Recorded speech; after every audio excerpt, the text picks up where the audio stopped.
الحمد لله وكفى وسلام على عباده الذين اصطفى اما بعد فاعوذ بالله من الشيطان الرجيم بسم الله الرحمن الرحيم لا جناح عليكم فيما عرضتم به من خطبة النساء او اكننتم في انفسكم وقال النبي صلى الله تعالى عليه وسلم اذا خطب اليكم من ترضون دينه وخلقه فزوجوه الا تفعلوا تكن فتنة في الارض وفساد كبير او كما قال النبي صلى الله تعالى عليه وسلم صدق الله العظيم وصدق رسوله النبي الامي الحبيب الكريم ونحن على ذلك لمن الشاهدين والشاكرين والحمد لله رب العالمين اللهم صل على محمد وعلى آل محمد وبارک وسلم۔ قابل احترام دوستوں بزرگوں، شادی کے عنوان پر بات چل رہی ہے کہ لڑکے اور لڑکی کا انتخاب کس طرح سے کیا جائے۔ لڑکے کے اندر بھی دینداری دیکھی جائے، لڑکی کے اندر بھی دینداری دیکھی جائے۔ بنیاد دینداری ہے، حسن ڈل جانے والی چیز ہے، مال زوال پذیر ہونے والی چیز ہے، عہدے اور ڈگریاں کام آنے والی چیز نہیں ہے۔ اصل حقیقت میں کام آنے والی چیز وہ تقویٰ ہے اور دینداری ہے۔ لہذا بنیاد دینداری ہو، کچھ شکل و صورت بھی دیکھ لی جائے، مال بھی دیکھ لیا جائے، یہ دیکھنا الگ ہے، اس کو بنیاد نہ بنایا جائے، اس کو مقصد نہ بنایا جائے۔ جیسے گزشتہ جمعہ میں ایک واقعہ بیان کیا گیا تھا صحیح بخاری شریف کا کہ اللہ کے حبیب صلی اللہ تعالی علیہ وسلم اپنی مجلس میں تشریف فرما تھے۔ ایک انصاریہ خاتون آئی اور آ کر عرض کیا، اے اللہ کے حبیب صلی اللہ علیہ وسلم، میں اپنی ذات کو پیش کرتی ہوں اور ہبہ کرتی ہوں، اگر آپ مجھ سے نکاح فرمانا چاہے۔ اللہ کے حبیب صلی اللہ علیہ وسلم کا نکاح فرمانے کا ارادہ نہیں تھا، آقا خاموش رہے۔ تھوڑی دیر کے بعد ایک نوجوان صحابی کھڑے ہوئے اور انہوں نے عرض کیا، اے اللہ کے حبیب صلی اللہ علیہ وسلم، اگر آپ کو نکاح کی حاجت نہیں ہے تو اس کا نکاح میرے ساتھ کر دیجئے۔ آقا صلی اللہ علیہ وسلم نے اس صحابیہ سے پوچھا، انہوں نے عرض کیا کہ میں نے اپنی ذات آپ کو ہبہ کر لی ہے، آپ میرا نکاح جس کے ساتھ بھی کریں گے مجھے کوئی اعتراض نہیں۔ آقا صلی اللہ علیہ وسلم نے اس صحابی سے فرمایا، جاؤ اور کچھ سامان لے کر آؤ۔ گھر گئے، تھوڑی دیر کے بعد واپس آئے، آ کر عرض کیا، اے اللہ کے حبیب صلی اللہ علیہ وسلم، میرے گھر میں کوئی سامان نہیں ہے۔ آقا نے فرمایا، نکاح ہے، نکاح میں مہر کے بدلے میں کچھ نہ کچھ دیا جانا چاہیے، لہذا کم سے کم لوہے کی انگوٹھی لے آؤ۔ وہ واپس گھر تشریف لے گئے، تھوڑی دیر کے بعد واپس آئے اور آ کر عرض کیا، پیارے آقا، میرے گھر کے اندر لوہے کی ایک انگوٹھی بھی نہیں ہے۔ آقا صلی اللہ علیہ وسلم نے فرمایا، بھائی کوئی چیز تو چاہیے مہر کے طور پر دینے کے لیے۔ وہ مایوس ہو کر بیٹھ گئے کہ اب میرے پاس کوئی گنجائش نہیں رہی۔ اتنے میں آقا صلی اللہ علیہ وسلم نے فرمایا، اچھا یہ بتاؤ تمہیں قرآن شریف یاد ہے؟ قرآن شریف کی کچھ صورتیں یاد ہیں؟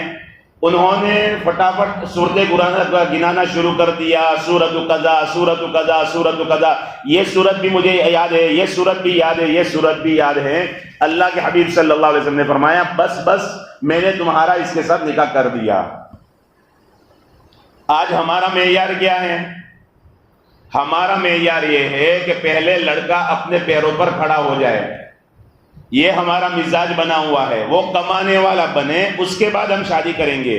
اور یہاں حال یہ ہے کہ صحابی کے پاس دینے کے لیے کچھ نہیں ہے، صرف ایک تہبند بندھا ہوا ہے، اوپر قمیص اور کرتا بھی نہیں ہے۔ جب دیکھا نا کہ آقا صلی اللہ علیہ وسلم ڈیمانڈ کر رہے کہ کچھ تو دینا پڑے گا، تو انہوں نے یہ عرض کیا، اے اللہ کے حبیب، یہ میری لنگی ہے نا، اس کو 2 حصے میں کر دیتا، آدھی لنگی میں اپنے پاس رکھتا اور آدھی نکاح کے اندر مہر کے طور پر دیتا۔ اللہ کے حبیب صلی اللہ علیہ وسلم نے فرمایا، میرے صحابی اگر اس کو آدھا کر دیں گے تو یہ نہ تمہارا ستر چھپا سکے گی، نہ تمہاری بیوی کے کچھ کام آ سکے گی۔ یہ معیار ہمیں بتلایا کہ نکاح میں ان چیزوں کو بنیاد نہیں بنایا جاتا۔ عمومی طور پر ہمارے یہاں نکاح میں دیری اس وجہ سے ہوتی ہے کہ ابھی بچہ پڑھ رہا ہے، ابھی بچہ ڈگری کر رہا ہے، ابھی بچہ جاب پر لگا نہیں ہے، ابھی تو ٹریننگ لے رہا ہے۔ ان بنیادوں کی وجہ سے نکاح میں تاخیر کی جا رہی ہے، جبکہ اللہ کے حبیب صلی اللہ علیہ وسلم کا فرمان ہے۔ اللہ کے حبیب صلی اللہ علیہ وسلم نے سیدنا علی رضی اللہ عنہ سے فرمایا تھا، اے علی، جب 3 چیزیں تیار ہو جائے، ان کا وقت آ جائے، دیر نہ کرنا۔ 3 چیزوں میں دیر نہ کرنا۔ جب نماز کا وقت ہو جائے فوراً پڑھ لینا، دیر نہ کرنا۔ جب جنازہ تیار ہو جائے فوراً نماز جنازہ پڑھ کے تدفین کر دینا، دیر نہ کرنا۔ اور تیسری بات فرمائی تھی، جب جوڑ کا بندہ مل جائے، لڑکی ہے لڑکا مل جائے، لڑکا ہے لڑکی مل جائے، فوراً نکاح کر دینا۔ اللہ کے حبیب صلی اللہ علیہ وسلم کا فرمان ہے، اذا بلغ، جب اولاد بالغ ہو جائے اور ماں باپ ان کا نکاح نہ کرائے، فَأَصَابَ إِثْمًا، پھر وہ کسی گناہ میں مبتلا ہو جائے، اولاد جوانی کے جوش میں کسی گناہ میں مبتلا ہو جائے، فَإِثْمُهُ عَلَىٰ أَبِيهِ، اس گناہ کا وبال اس کے والدین پر ہوگا، کیونکہ نکاح کا وقت بالغ ہونے پر ہے، بچہ بالغ ہو گیا ہے، فتنوں کا دور ہے۔ آقا صلی اللہ علیہ وسلم کے زمانے میں، نبوت کے زمانے میں بھی، جہاں پاکیزگی عام تھی، حیا عام تھی، بدکاری کا تصور نہیں تھا، اللہ کے حبیب نے وہاں گنجائش نہیں رکھی دیر کی۔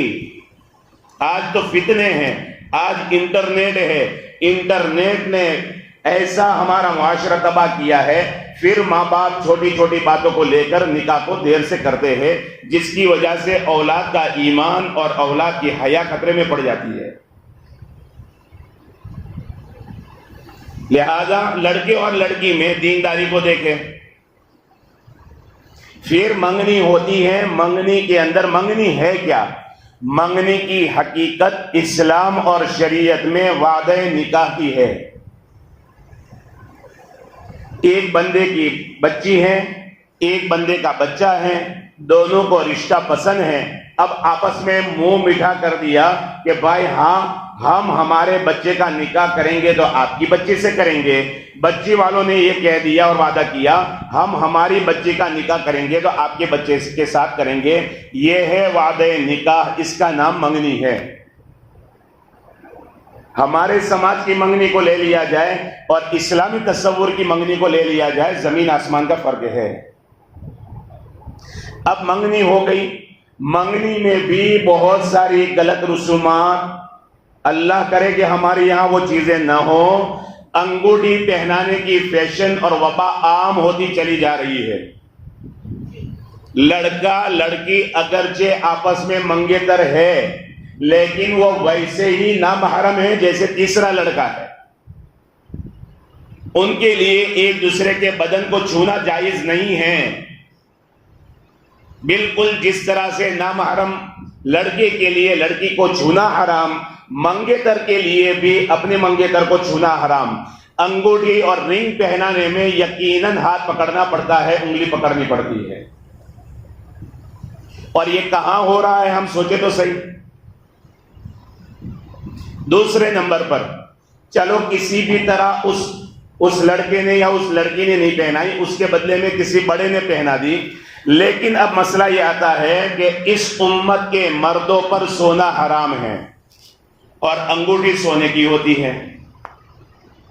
تیسری وبا علماء نے اس کے اندر برائی یہ لکھی ہے کہ اس کے اوپر نام لکھوایا جاتا، انگوٹھیوں کے اوپر نام لکھوایا جاتا، اور اس کے اوپر تصور یہ بنایا جاتا ہے کہ اس سے محبت بڑھتی ہے۔ دنیا والے دیکھو دیواروں پر نام لکھتے ہیں، دل بناتے، تیر بناتے اور نام لکھتے ہیں، اس سے محبتیں نہیں بڑھا کرتی۔ محبتیں تو سنت و شریعت پر عمل کرنے سے بڑھتی ہے۔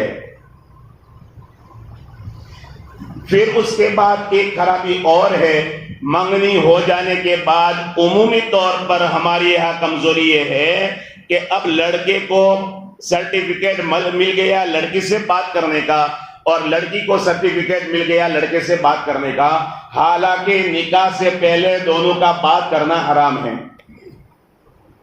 اللہ رب العزت نے قرآن کریم میں جہاں گناہوں کو بیان کیا وہاں زنا کو بھی بیان کیا، لیکن زنا کی نحوست کو بیان کرنے کا انداز اللہ نے مختلف بنا دیا۔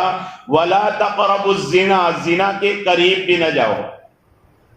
اللہ نے انہیں فرمایا کہ بدکاری نہ کرو، بدفعلی نہ کرو، بلکہ اللہ رب العزت نے فرمایا زنا کے قریب بھی نہ جاؤ۔ مفسرین فرماتے ہیں اس سے پہلے کے جتنے مرحلے ہیں اس میں ایک مرحلہ بات کا ہے، بات چیت کا۔ اس ضمن میں علماء نے ایک نقطہ بیان کیا ہے کہ کم و بیش 1.25 لاکھ نبی دنیا کے اندر تشریف لائے، 1,24,000 نبی دنیا میں تشریف لائے، کسی نبی نے بھی اللہ کے سامنے یہ درخواست نہیں رکھی رب ارینی انظر الیک، اے میرے رب میں آپ کو دیکھنا چاہتا ہوں۔ کسی نبی نے بھی نہیں، صرف ایک نبی نے، وہ سیدنا موسیٰ علیہ السلام ہے کہ موسیٰ علیہ السلام نے اللہ کی بارگاہ میں عرض کیا تھا رب ارینی انظر الیک، اے میرے رب میں آپ کو دیکھنا چاہتا ہوں۔ اس کی وجہ علماء نے بیان یہ کی ہے کہ اصل میں موسیٰ علیہ السلام طور پہاڑ پر جاتے تھے، رب سے ڈائریکٹ بات کرتے تھے۔ جب براہ راست اور ڈائریکٹ بات ہوتی تھی، بات ہوتے ہوتے اب تمنا دیکھنے کی اور دیدار کی ہوئی، تو جب بات ہوتی ہے نا تو پھر معاملہ آگے بڑھتا ہے۔ اس لیے لا تقربوا الزنا، اللہ تعالیٰ نے فرمایا زنا کے قریب بھی نہ جاؤ۔ لہذا اگر ہمارے سماج میں یہ برائی ہے کہ منگیتر اب ایک دوسرے سے فون پر بات کرتے ہو، چیٹنگ کرتے ہو، ویڈیو کال کرتے ہو، یا ساتھ میں کہیں گھومنے کے لیے جاتے ہو، یا لڑکا بننے والے سسرال میں جاتا ہو یا لڑکی بننے والے سسرال میں آتی ہو، یہ جائز نہیں ہے۔ سنت و شریعت سے بغاوت ہمیں ہلاکت کی طرف لے جائے گی، کبھی بھی ہمیں عزتیں نہیں دلا سکتی۔ لہذا اگر یہ کمیاں ہیں تو آہستہ آہستہ ہمیں ان کمیوں کو دور کرنے کی فکر کرنی چاہیے۔ اب اس کے بعد مرحلہ آتا ہے نکاح کا۔ جب نکاح کا مرحلہ آئے تو نکاح میں تو عام طور پر نکاح کے کارڈ جو چھپوائے جاتے ہیں اس پر تو لکھا جاتا النکاح من سنتی، اور عمومی طور پر ہمیں یہ دھوکہ لگا ہوا ہے کہ نکاح سنت ہے، حالانکہ حقیقت یہ نہیں ہے۔ نکاح بعض اوقات میں فرض بن جاتا، بعض اوقات میں واجب بن جاتا، بعض اوقات میں سنت رہتا اور بعض اوقات میں جائز رہتا۔ ویسا ہی الٹ ہے، بعض اوقات میں حرام ہو جاتا، بعض اوقات میں مکروہ ہو جاتا۔ صرف سنت ہی نہیں ہے۔ اگر آدمی کے پاس اتنی استعداد ہے کہ کسی عورت کو نکاح میں لائے، کسی بچی کو اپنے نکاح میں لائے، اس کو گھر دے سکتا ہو، اب وہ گھر خود کا ہو، کرائے کا ہو، جو بھی ہو، مکان کی سہولت کا انتظام کر سکتا ہو، اس کا خرچہ اٹھا سکتا ہو، اور اگر نکاح نہیں کرتا تو اس کو فتنے میں مبتلا ہونے کا اور بدکاری میں مبتلا ہو جانے کا گمان غالب ہو، ایسے بندے پر نکاح فرض ہو جاتا ہے۔ اور آج میرے محترم دوستو بزرگوں، بچے بڑی تیزی کے ساتھ جوان ہو جاتے، بالغ ہو جاتے، کم عمری میں اب بچے بالغ ہو رہے ہیں۔ 7-8 سال کی عمر میں ان کے اندر بلوغت کے آثار ظاہر ہو جاتے، وہ سارے احساسات ان کو وہاں معلوم ہو جاتے۔ اس عمر میں اب 7-8 سال کی عمر میں بچے کے اندر وہ خیالات آنے لگے، وہ تصورات آنے لگے، وہ احساسات اس کے اندر آئے۔ اب ہم ڈگری کے چکر میں، جاب کے چکر میں 18, 19, 20 سال میں بھی ہم نکاح نہ کریں۔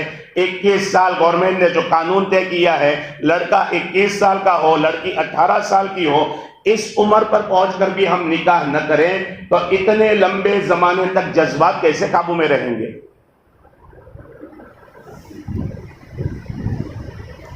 اس لیے میرے محترم دوستو بزرگوں، سنت و شریعت کے علم کو حاصل کریں۔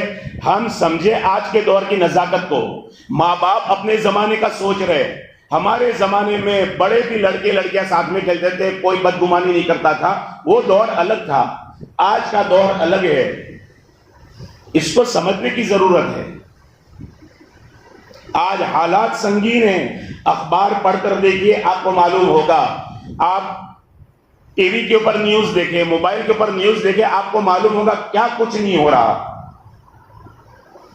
ایسے دور میں اپنے بچوں پر یہ ظلم کرنا کہ نہیں، جب تک گلف نہیں جاؤ گے تب تک تمہاری شادی نہیں کریں گے، ہمارا بھی کوئی اسٹیٹس ہونا چاہیے. یہ کوئی سلیکشن کا طریقہ ہے؟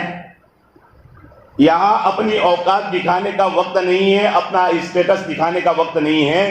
یہاں بچوں کے ایمان اور حیا کی حفاظت کا وقت ہے. کئی جگہ پر یہ کمزوری ہے کہ بھائی تم بڑے تو ہو گئے، تمہاری شادی اس وقت تک نہیں کریں گے جب تک بہن کی شادی نہیں ہوتی. حالانکہ لڑکا بڑا ہے، لڑکی ابھی چھوٹی ہے، 17-18 سال کی ہے، لیکن ظلم بھائی پر ہو رہا ہے. یہ بھی غلط طریقہ ہے. بہت سارے غلط طریقوں میں سے یہ کچھ غلط طریقے جو ہمارے سامنے بیان ہو رہے ہیں، ان طریقوں کو دور کریں. اللہ کے واسطے وقت پر نکاح کرنے والے بنیں تاکہ ہمارا سماج، ہمارا معاشرہ پاکیزہ زندگی بسر کر سکے.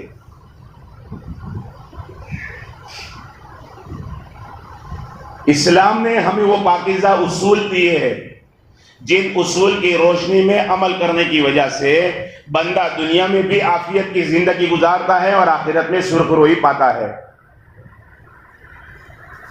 تو نکاح میں خاص طور پر اس بات کا خیال رکھنا ہے.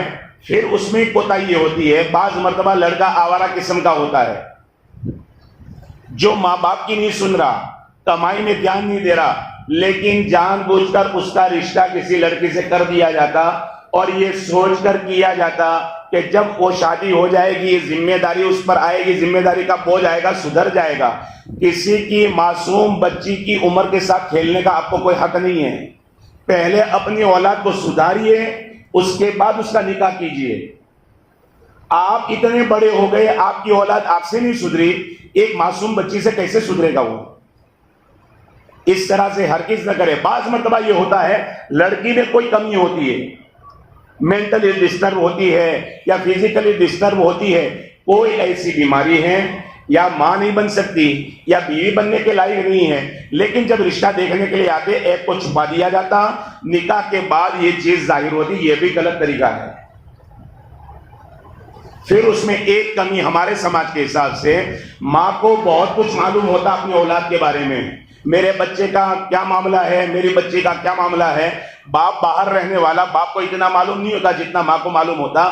رشتے آ رہے ہیں، رشتوں کی باتیں چل رہی ہے، سب کچھ ماں کو پتا ہے کہ میرے بچے کا دھیان کہیں اور ہے، میری بچی کا دھیان کہیں اور ہے.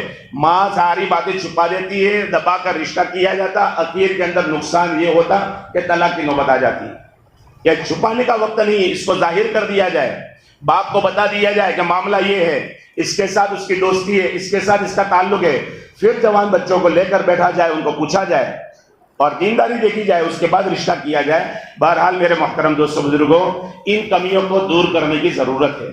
نکاح ہو رہا ہے، نکاح اللہ کے حبیب صلی اللہ علیہ وسلم کا طریقہ ہے.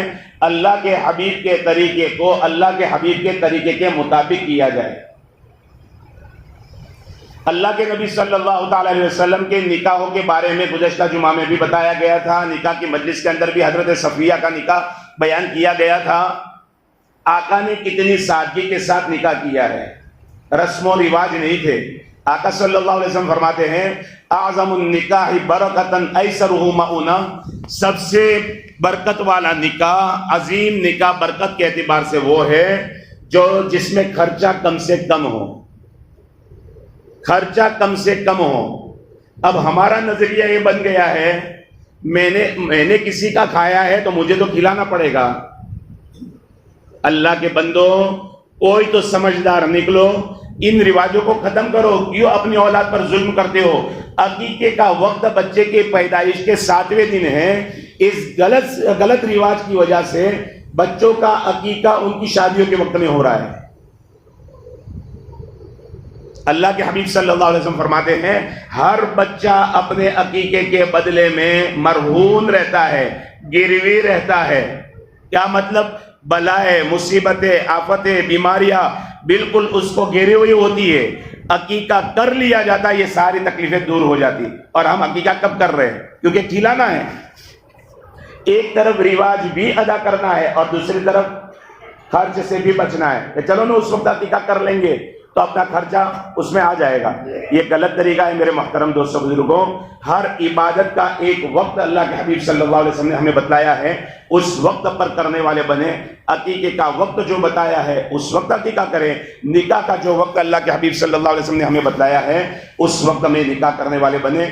اللہ رب العزت ہمیں سنت و شریعت کا دامن تھامنے کی توفیق عطا فرمائے. وآخر دعوانا الحمد للہ رب العالمین.